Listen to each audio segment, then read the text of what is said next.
We're with Dennis Evanosky in the Pardee Home in Oakland, California. He would like to give an introduction to the family as well as the house. The home was built, the ground was broken for the home in April of 1868 by Enoch Pardee for his wife and son George.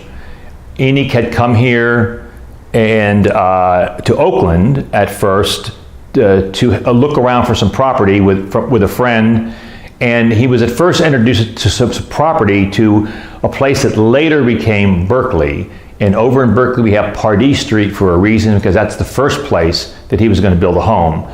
He discovered that the fog came right in off the Golden Gate onto that property and decided to look elsewhere. He had a friend, a fellow hunter named Henry Hudson, of all names, and Henry and he got together, and Henry learned of this piece of property that was available.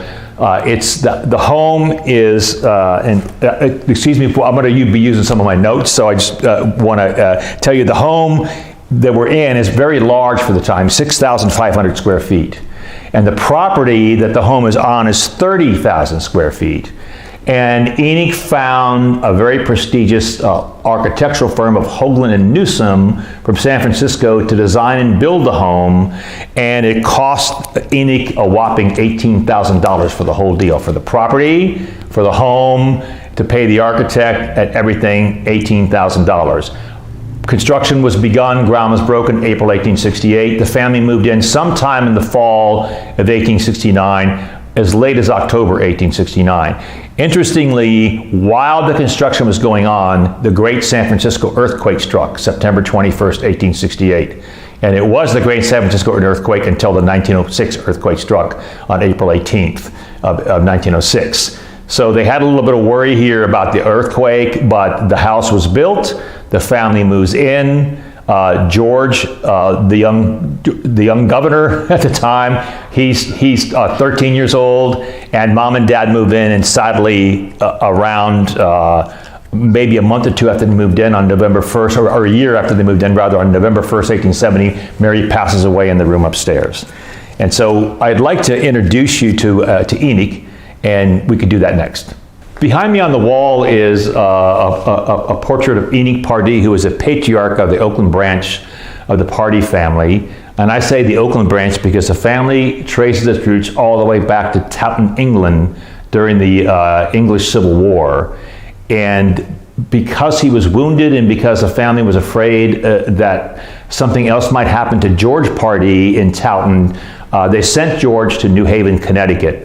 And George Pardee, the original immigrant from England, started a family that branched out in several directions. And one of the directions was the great-great-grandfather of George Pardee, who was also the great-great-grandfather of Mary Pardee, and this makes them third cousins.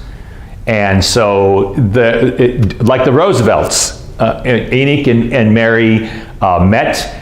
Enoch's family was from, as the family branched out, was from Greece, New York, and Mary's family was in Ohio, just south of Cleveland. And they moved, Enoch's family did, to Michigan, and then Mary's father, for some reason, left the family and moved to Michigan to work with some Pardee relatives. And Mary went to visit her father, and she met and fell in love with Enoch.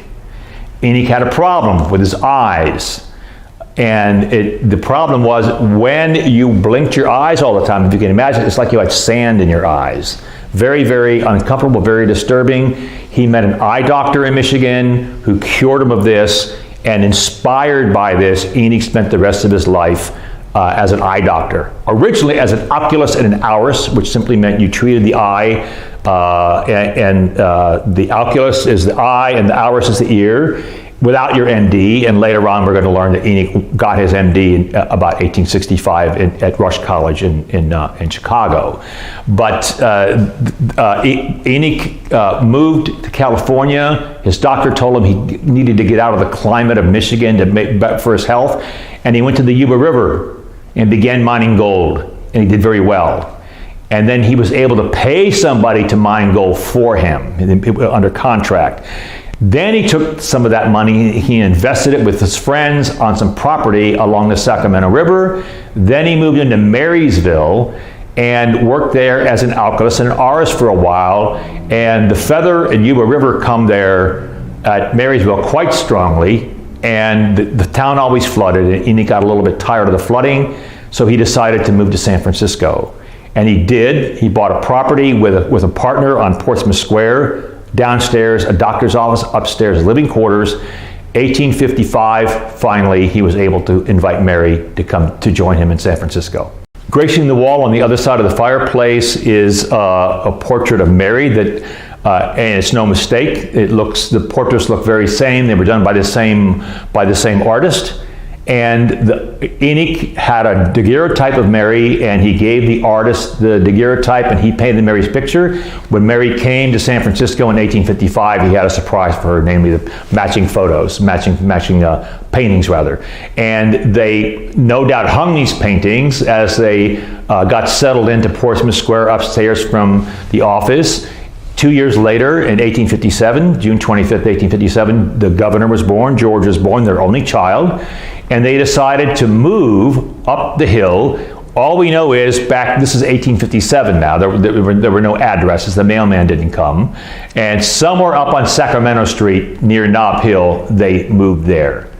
And the business was successful, and Enoch then discovered that he might be a lot better off if he got his MD. His partner agreed, and so they went to Chicago. And on the way to Chicago, they weren't able to fly into Chicago like we are today, believe it or not. Let's say we're in San Francisco, you get on a boat, you take the boat down to Panama, you cross Panama before the railroad was there, and you take another boat to New York, and then you get on a buggy or a wagon, and you take the buggy or wagon up to the canal into the Great Lakes, and finally you're in Chicago. And so this is quite a journey they had to take to get there. Before they did this, Enoch went to Washington, D.C. with George, likely Mary, but we're not sure. And he had a friend that was in the House of Representatives. And the friend in the House of Representatives said, I would like you to meet somebody. And they took them down to the White House. And back in those days, of course, Abraham Lincoln is the president. You could walk in and out of the White House willy-nilly. Nobody really cared. And Enoch and his friend got George, the story goes, to sit on Abraham Lincoln's lap.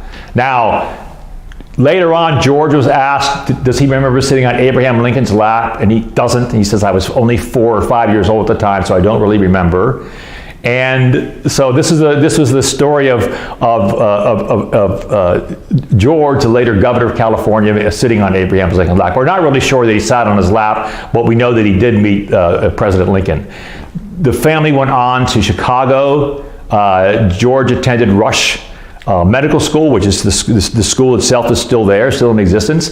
And in 1864, he got his MD, early 1865, I'm not sure he got his MD, but we do know that he was back in San Francisco with the family in 1865, the three of them. They bought a house on 4th Street on Rincon Hill, and a couple things happened that wanted to urge them to get out of San Francisco. The first one, there was a big, bad earthquake in 1865. Sunday morning, everything's quiet and still, but there's an earthquake. And there was one story about a church near where they lived where the organist was playing the organ, and the entire organ came down on him. And Mary wasn't feeling well, the earthquake happened, and then 2 blocks away is coming what we call the 2nd Street cut. They're cutting Rincon Hill through. There goes the neighborhood, basically, and Enoch decides he's going to move across the bay. And at first he picks the spot where Pardee Lane is, or Pardee Street is now in Berkeley. Then he moves over here, and as I mentioned earlier, in September or October 1869, the family moved into the home. This house is divided into three parts, as is the yard outside. The front of the house where we're standing is the social part of the house. The middle of the house is the family part of the house, and the back of the house is more or less the informal maintenance part of the house. The kitchen's back there, the laundry's back there, and it steps out onto the back porch. When we step outside later, you're going to see the same thing is true of the outside division. We're in what is, I believe, is the most important room in the house as far as showing off is concerned. This is a social room where when the guests came calling, they were escorted into this room, and they had a day. There was a blue book, and the parties were in the blue book, and the blue book may say something like Tuesday 3 p.m. And so what would happen at about 2:45, they'd come around and they'd open up the gate and they'd open the front door, and there would be a place for you to place your calling card, and then you would sit around and talk to the family. And this is the room they did it in. This is a very, very, very formal room. As time went on, Helen Penniman, George's wife, moved in here, and with George, of course, and the daughters. But all the items you see in this room are largely from a collection that she had. And the other interesting thing here is not very long ago, I'd say probably maybe a year and a half ago, the board of directors had contracted a painter to come in and paint the house, including the ceiling in this room.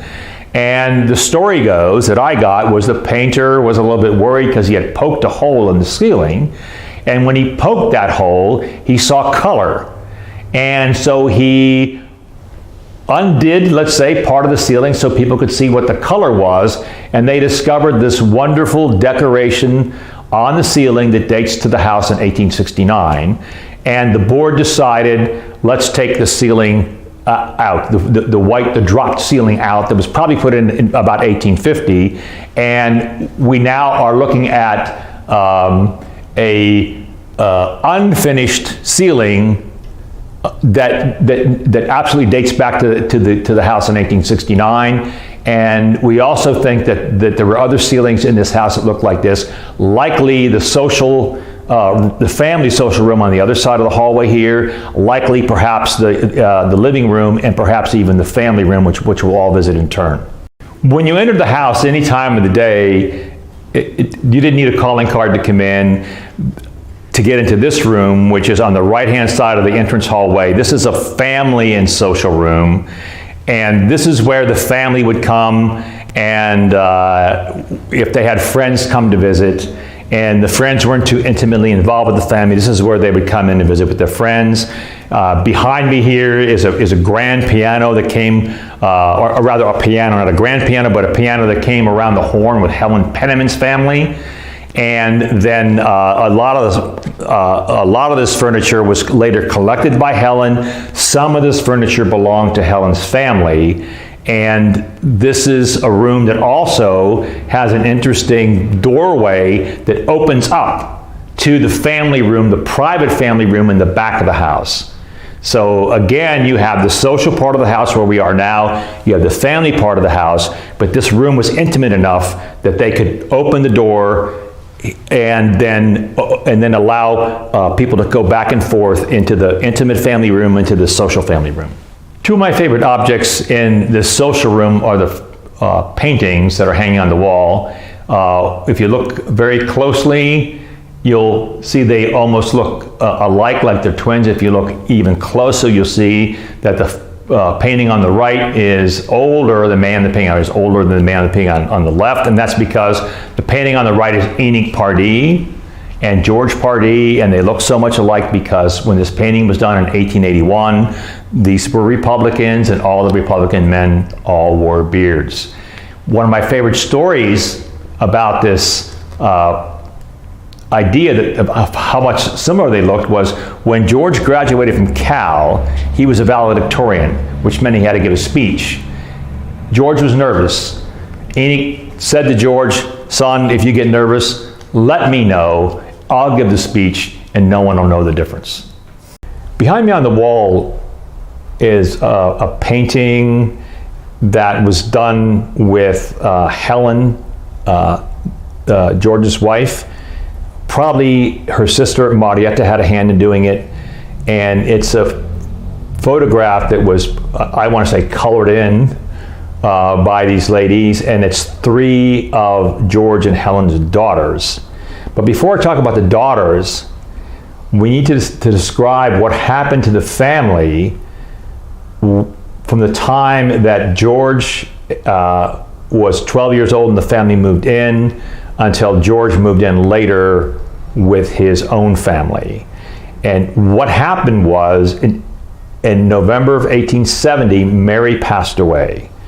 And so George lost his mother. And for a few years, in George's words, he had his father all to himself. He was able to enjoy his father's political career. Enoch chose to go into politics after his wife died. Enoch was the mayor of Oakland. Enoch sat in the state assembly. Enoch sat on the city council of Oakland, and George really enjoyed this. And then one day, Enoch came home, and he told George he had met someone that was going to be his stepmother. And I'd like to share with you a picture of the stepmother. And she is Emily Elliott Pardee. Of course, at the time, she was Emily Elliott. And when they married, they weren't together that long because, unfortunately, not too many years after this, Enoch passes away. But in the meantime, George gains a stepsister. And here I'm pointing at Nellie Pardee, Eleanor, Nellie for short. And this is the stepsister, and of course the stepmother. And George had this interesting experience where he was 22 years old when this marriage took place. And I always like to say he got a stepmother 4 years older than he was for a birthday present, because the marriage took place on the 22nd of July, and George turned 22 the 25th of July. So I believe it was 3 days later, might have been 4, 3 days later, George gains a stepmother, and George stayed away from this house at the time as much as he could. He went to school over in San Francisco. He boarded over in San Francisco while he was going to school there. And then he got sent away, happily for him, to Germany to study to be a doctor, a medical doctor. As his father, he has his degree as an ear doctor and an eye doctor, but an MD, not like his dad, who originally started as an opticist and artist. George got an MD. And right from the start, he was Dr. George Pardee. George and his dad practiced together in San Francisco as medical doctors. While this is going on, George is trying to make certain that his stepmother doesn't get everything, but Nellie is taken care of first. And he talks his father into writing his will so that Nellie gets this house, 2 very important, expensive real estate investments in Oakland, and that the mother, the stepmother, gets a smaller real estate investment in $10,000, and we're done with her.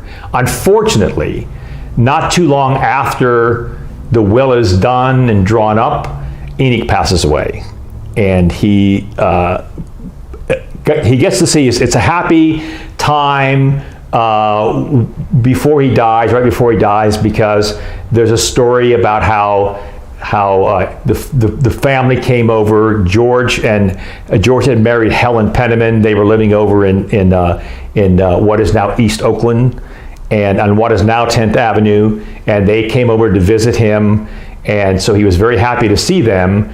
And then, unfortunately, just after he passed away, Nellie caught something. We don't know what it is. We think, from my studies, I think it's salmonella, and she passes away. So now the stepmother thinks she's going to get the house, and she's very angry when she discovers what the will says, that Nellie's going to get the house. But George was smart enough also to say, if something happens to Nellie, I get the house. So George gets the house. She's supposed to walk away with 10 grand in an inexpensive real estate investment. Instead, she hires the Mastic law firm. They were in Alameda, and I'm pretty sure they were friends and acquaintances of George. So here's one of George's friends representing his stepmother, and instead of getting $10,000 in the cheaper property, she gets $70,000, the cheaper property, and every stick of furniture in this house. So over time, she takes her money, she takes all the furniture out of the house, and we only have one surviving piece of furniture that belonged to Enoch that's in the family room, and off she goes. And then just a few days later, George moves in with his family, and much of the furniture we see in the house today came from George's home over on 10th Avenue. So a lot of this came from George's home. Some of it even came from the Penniman family, Helen Penniman, and her family. And that furniture is interesting because it came around the horn with the family. So in the end, we have George, his 4 daughters, and his wife Helen moving in to a house that's been emptied out by his stepmother. I'd like to introduce you to one more of the more interesting objects in this house, and it's this lamp. And this lamp contain photographs that Carleton Watkins made. Carleton Watkins was the man whose photographs allowed Yosemite Valley to become first a California state park and then later a national park. Without Carleton Watkins, maybe Abraham Lincoln saw the photographs and made the decision. Maybe he didn't. There's 2 sides to the story, but nonetheless, this man's photographs are extremely well known. He photographed all over California and elsewhere, and he is the man behind the final decision to make to make Yosemite a park. When this lamp was done, it was done with a purpose. By the time this lamp was made, in about 1904, Carleton Watkins was aged, and of all things for photography, he was blind.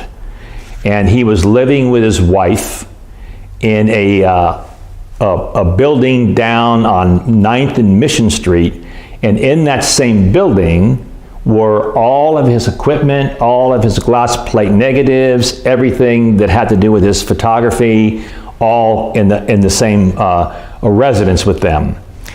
And about 1904, 1905, by then George, by the way, was the governor of California.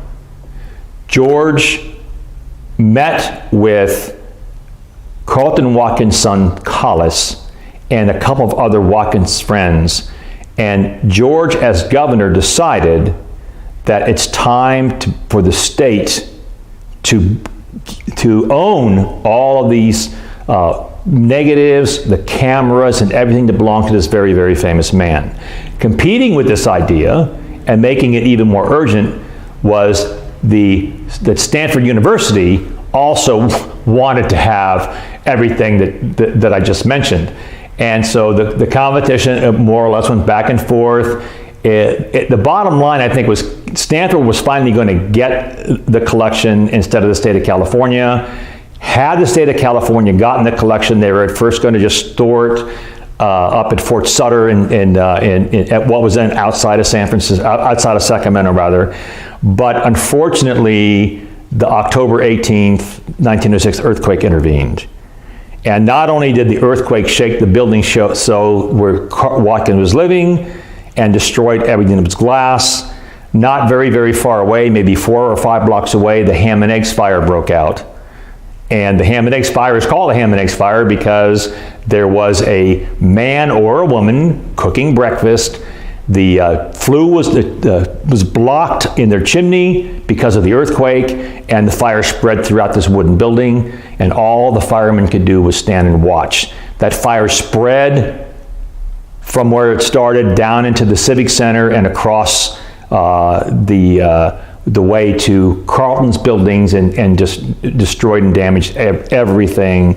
And then later on, unfortunately, Watkins' wife could not handle him anymore. He was getting even more aged. He was blind. and very, very depressed, no doubt, about what had happened. And so she had him committed, and this is not an easy thing to do, she had him committed to Napa State Hospital, where he passed away. And unfortunately, again, he passed away at the hospital, and he's buried in the hospital grounds, and we don't know where he's buried. So we have this wonderful photographer with all these talents, this man who was a pioneer in taking these large glass plate negatives, and we don't even know when the man is buried.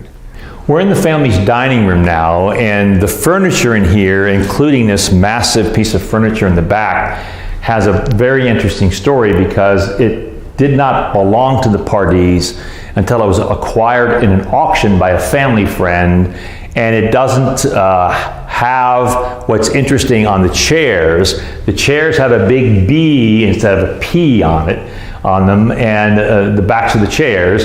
And the reason the B is there instead of a P is all this furniture once belonged to a man named Franz Bopp.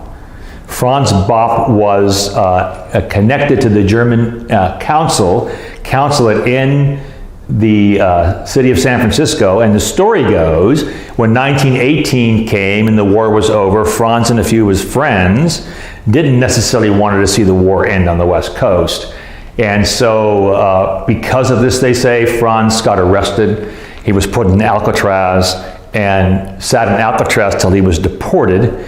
And when he was deported, everything in the house went up for sale for auction, and one of Helen's friends found this out and acquired this very big dining room table with probably 4 more leaves in it that can stretch all the way out to the end of the room, a cabinet for the cups and glassware, and this, as I always call it, the monstrosity here behind us, where it's just a big piece of furniture that held whatever they needed to have here in the dining room at the time. And so all the dining room things were stored here. What's also interesting in this room is that when you come in, a lot of people ask themselves, why is the fireplace off center? And the answer is simply that this room was only half the size it originally was. And the reason it grew so much, or let's say 2/3 the size.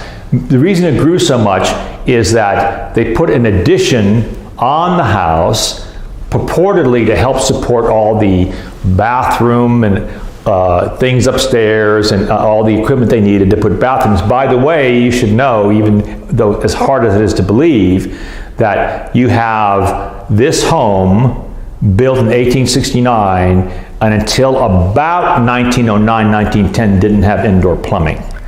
There was an outhouse outside, and yes, that's where the mayor or the governor, depending on who was living here, that's where they went. And it's hard for us to believe that. And one of the reasons this addition was put on was because, again, they needed the support for the plumbing upstairs. And this put the fireplace off center. And so you can appreciate when you come in this room how small this room was when you consider the fireplace was the center of the room. And also they put another cabinet in here near the entranceway, and that also took some space out of the room. Here they added space to the room, while on the other side they took space to the room. And I think the thing that draws the most attention in this room is Enoch's Prize, whatever it is, a 14-point buck that's hanging from the ceiling. In the dining room, as in many of the other rooms where the family wanted comfort, is a fireplace. And the fireplace at one time was the center of the room. Now it's on the side of the room. More interestingly, there is a 14-point buck hanging above the fireplace on the wall. And the story goes, Enoch shot this buck, as big as it is, up near Mount Shasta. Enoch was a renowned marksman. There was a park in Alameda called Schützen Park. Schützen is German for marksman. So Enoch would go to Marksman Park, the story would go, and walk away a lot of the times with the prize money, with the trophy or whatever it is. But I do know I read one story where there was a time when Enoch had I wouldn't call it a dare, but a challenge to his friends to go up against him while they were shooting, and no one would do it. That's how good a shot he was. We're in the main bedroom upstairs in the house, and the most interesting thing for me in this room is what the sisters did after their parents died with the wallpaper. They simply wallpapered not just the walls but the ceilings, and you see this effect almost everywhere in the house. And George passed away in 1941. Helen survived, I believe, till 1947, and then when she did pass, there were only two of the sisters that survived, and those were Madeline, the second oldest, and Helen, the youngest. Sadly, Florence had passed very early in a car accident, one of the first in California. She was the story goes, she was having a spat with her boyfriend. They were driving around Marin County. She usually sat in the front with him. She decided to sit in the back. The boyfriend and she were speaking. He turned around to say something to her, and the car went over an embankment, and the three people in the car survived, and Florence passed. Carol, sadly, passed away in 1920 in the flu pandemic that struck the United States after World War I. And that left Madeline and Helen to survive, and Madeline and Helen to take over the house when their parents passed away. And they did some renovation work in here, painted downstairs, put the wallpaper up here. The other thing that always strikes me in this house is the bed. And the bed is interesting because the bed appears to be made for short people. And you'll always hear the story, oh, the beds are that way because everybody back in the Victorian time were short. And I have another, and I do admit it's a theory, I do have another theory about this, and that is, remember Enoch was a medical doctor, as was George. And of course, George and Helen shared this room later. And there was a thought in the Victorian times that it was a bit healthier for you, or even more than a bit healthier, if you slept slightly sitting up. And a shorter bed forced you to do that. Now, whether that's why the beds are shorter, that's one explanation. I don't think it's because everybody was shorter back then. I don't think that's true. There's a wonderful bedspread on the bed that Helen made with her friends before they moved into the house here, and I think also even before they married. The blanket is the bedspread is actually signed by Helen with a date on the back, and Helen was a member, as was George, I think, but I'm not sure, of the Merry Tramps. And the Merry Tramps were children of wealthy people who simply hung around and went camping together and did things like make this bedspread. And Helen's presence as a member of the Merry Tramps was particularly popular. She wrote, and she read what she wrote out loud. We have a wonderful picture of her as a Merry Tramp with all her friends gathered around in this very fanciful tent, reading to everybody. And they would go about their way having a good time as children of wealthy families. So we're in a second bedroom here now called a twin bedroom, because even though they're not twin beds, they look very similar. And so we've simply given the room that name.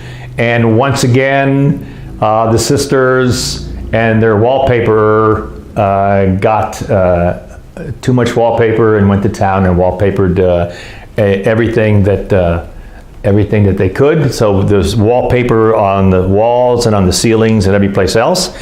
And I'm sitting and rocking here in a chair that belonged on the family yacht called La Ola.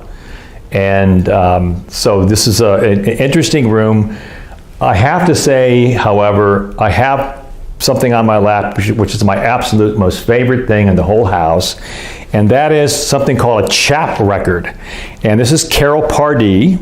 This is the young lady who unfortunately died in the flu pandemic.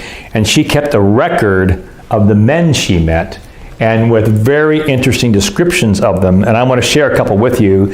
She met Philip Ehrlich in Oakland in 1910, and she said that he was quite good looking and too quiet a case. Not sure what she meant by that. There was another description of a man named Harrison Arnold, whom she met in Sacramento, and she said he was too quiet, a dandy kid, and a mutt. Again, I'm not sure what a mutt is, but she called him a mutt. My favorite one is a man who she says that I'm not going to mention his name, but he's too dirty and his teeth are green, she says in her chat record. And so on these goes: good looking, awfully tall, and a good talker. I'm not sure what a foil is, but you call one guy a foil in all capital letters, F-O-I-L. Oh, fool! I'm sorry. She called him a fool, not a foil. So whoever this poor guy is, it looks like Henry Ellis, but he was a fool. And not just a fool, but a fool in all capital letters.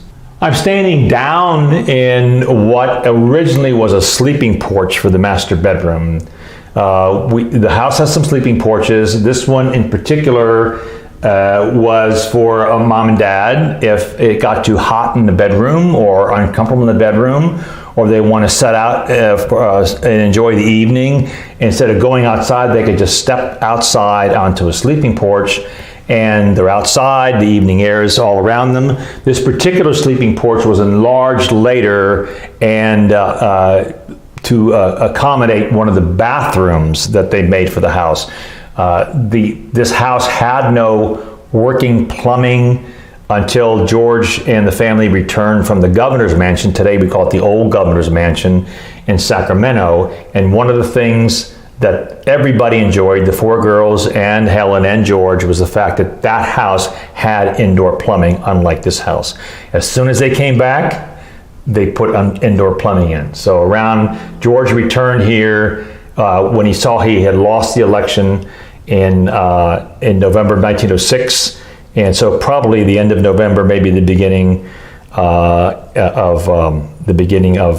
December, they started to move back in here, and then I'm sure almost immediately they thought of the idea we need indoor plumbing, and this particular sleeping porch was enlarged to accommodate a tub and a toilet as well as a sink. This home, of all things, always had a billiards room. It's something you would scarcely expect to see in a Victorian home. You don't see very many other homes with them, but for some reason Enoch wanted a billiard room and had the architect design this room to be a place where they could put a billiard table and play billiards. This was a game that it was actually called French billiards, and it was played with 3 balls, red and white, and one of the white balls had a spot. 2 whites, 1 red, one of the white balls had a spot, rather. And the idea was to careen these in a certain way, and you got points for doing that. And then this table was also moved for some reason, I don't know why, to the Dunsmuir house. For a little while it was in the Dunsmuir house, and then the best thing about this table is that it was once in a James Bond movie, because they filmed a James Bond movie, what was purportedly San Francisco, yet they used the Dunsmuir house as a San Francisco mansion. And then I seem to remember, I'm getting a little bit older now, but I seem to remember that there was a scene where James Bond was chasing the villain, or the villain was chasing James Bond through what was the San Francisco mansion, which was really the Dunsmuir house, and they run past a room and there's the billiards table. And so the Pardee billiards table was in a James Bond movie. It didn't have anything to say, but there it was in the James Bond movie. And then another interesting thing behind me here that puzzles a lot of people when they see them is an examining chair. I'm not sure George or Enoch or both, because they both practice together. The house keeps 2 interesting chairs in this billiards room. One comes from the room we already talked about downstairs. This is a dining room table. with 3 interesting stories. The first, if you can see, you have what's called a green man, even though he's not green. This is a natural man, looks rather like somebody who's lived in the forest for quite some time. But this green man theme was very, very popular in the Victorian times. And you'll see this green man in churches. You'll see green mans in pews in churches, outside on the walls. But here he is right here in person, one of them anyway, on the dining room chair rather. And in the middle is the most interesting thing to me because it has a B. And remember I told you about Franz Bopp. This is the dining room set that they bought when Franz Bopp was thrown out of the country at the end of World War I. And I always wondered why the family didn't hire somebody just to take the bottom off so it said P instead of B, but they didn't nonetheless. The third thing here is the needle point on the chair, and I understand that this is an Aunt Etta project. Marietta was Helen's sister, George's sister-in-law, and she lived here and kept the girls busy with different sort of projects, and I understand one of the projects was the needlepoint on the dining room chairs. The other chair also has interest. It's very decorative with the swans necks as part of the chair, and the chair is high, and when you sit in the chair you're forced to look back, and this is an examining chair. Remember, George and Enoch were both ear and eye doctors, and this chair was used by one of them, or maybe both, in their office in San Francisco to examine patients. We're way upstairs in the cupola of the home. The cupola is the part of the home that makes it a villa. You don't have a villa without a cupola, and you have houses that are 2 stories or maybe 3 stories, but there's no tower on it, which is called a cupola, so it's not a villa. And as far as I know, I'm pretty sure I'm correct with this, that this is the only remaining villa in the city of Oakland. There were probably others. I couldn't find another one.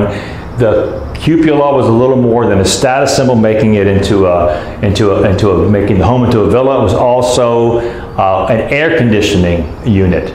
What would happen here would be, and you want to remember there was a time when there was no air conditioning, there was no electricity. When they first opened this house in 1869, they didn't even have access to gas. They burned candles, they burned whale oil and that kind of thing. Hard for us to imagine. But one thing they could do was they could keep the house cool in the summer by coming up here, opening all these windows, opening the doors downstairs, and this would draw all air out of the house. You could draw the stale air out, or you can draw the hot air out, and out it would come to here. So this cupola had a function to define the house as a villa, and it also had a function to air condition the place. And if you look behind me out the window, you'll see that there is a windmill out there, and there is also right next to the house is a freeway. And this freeway was built to connect, believe it or not, where we're standing now to San Francisco. They were going to put 980, at first it wasn't called 980, but they were going to put this freeway, it was going to go down, it was going to go through the Posey Tube, it was going to go up Webster Street and out onto a bridge and over to San Francisco, and none of these plans had any end game to them, except 980 was built right next to the house here. And 980, people are now talking about getting rid of this freeway, but they're very short on memory, because without the 980 freeway, the city of Oakland would have had a lot more trouble than they had getting to San Francisco, because the freeway damaged and took out the old road that took us to the Bay Bridge, and this is another way to get to the Bay Bridge. So the 980 freeway, yes, it's very close, but it also served as a lifeline for us after the 1989 earthquake for a while, and now they're talking about getting rid of it and making it into a park or whatever they're going to make it into. But let's go downstairs. outside and have a look at the well and its workings. We're standing in the social part of the backyard, and behind me, this large structure covers the well and had a windmill on top and was used to draw water upstairs and into the house downstairs. So if you were here at the time, you would see this large structure with a windmill on top. Later on, George was the president of EBMUD, finally, the East Bay utility district, and later on EBMUD came in here and fancied the place up and made it the way it looks like now. However, when they fixed the place up, they did something very sad for me, and that is there was some wild ginger growing here planted by the family's cook way back when, and I used to harvest some ginger at the permission of the house, because there was so much of it. Take it home, make some cookies, make some candy. And when EBMUD redid the yard, they took out all the ginger, so I was very, very disappointed to see that. And the yard we're standing in now, the social part, this is where the family played, where the girls had their sheep that they named Alden Anderson for Georgia's lieutenant governor. They had a horse named Snowball that they rode around here. And then further behind me is the stables. The sisters jokingly called it the barn, and around the barn were the sisters' garden of cactus that just went wild. And one of the focuses of EBMUD's gardening change was to tame back that cactus and sadly get rid of the ginger.